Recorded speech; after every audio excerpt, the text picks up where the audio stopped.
ઠાકોર સમાજ જય વેલનાથ બાપા। હવે મારા ઠાકોર સમાજને એક નમ્ર વિનંતી છે કે અત્યારે આ સોના ચાંદીના ભાવ બધા આસમાન પહોંચ્યા છે, તો એના માટે કંઈક આપણે ઠાકોર સમાજ જાગૃત થાવી। દીકરી દીકરા પરણાવવામાં હવે કઠણ પ્રશ્ન છે।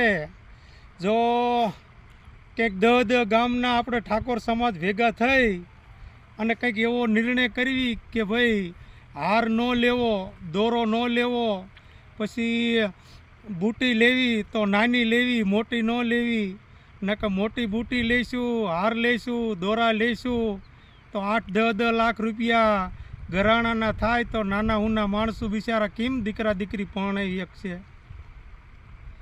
એટલા માટે કે નાની બૂટી લેવી, પછી ચાંદીમાં મોટું ઘરાણું જવા દેવી અને નાના સડા લેવી, એક હોમ લેવી અને નાકની સૂંક લેવી, આટલું વસ્તુ લેવાની આપણે સામા સગા પાસેથી આગ્રહ રાખવી। બાકી મોટા ઘરાણાને હવે જતા કરવી, થોડુંક પરિવર્તન લાવવી। નકર જો ખેડૂત હશે એને જમીન વેચવાનો વારો આવશે અને ગરીબ હશે એને ગામમાં ખોરડા વેચવાનો વારો આવશે। આપણો ઠાકોર સમાજ ધીરે ધીરે હમણાં પાછા પડતા જઈશું। એટલે મારી બધાય ઠાકોર સમાજને વિનંતી છે કે થોડુંક બધાય તાલુકાના 10 ગામના ઠાકોર સમાજ ભેગા થાવી, પછી તાલુકાવારી ભેગા થાવી, પછી જિલ્લાવારી ભેગા થાવી અને આમાં કંઈક આ ઘરાણામાં થોડોક પરિવર્તન લાવીને થોડોક અંકુશ લાવવી, જો બધાય સમાજની સહમતિ હોય તો। હવે બીજું તો જાજુ નથી કહેવું, પણ આમાં મારા મોબાઈલ નંબર આપું છું 987917169।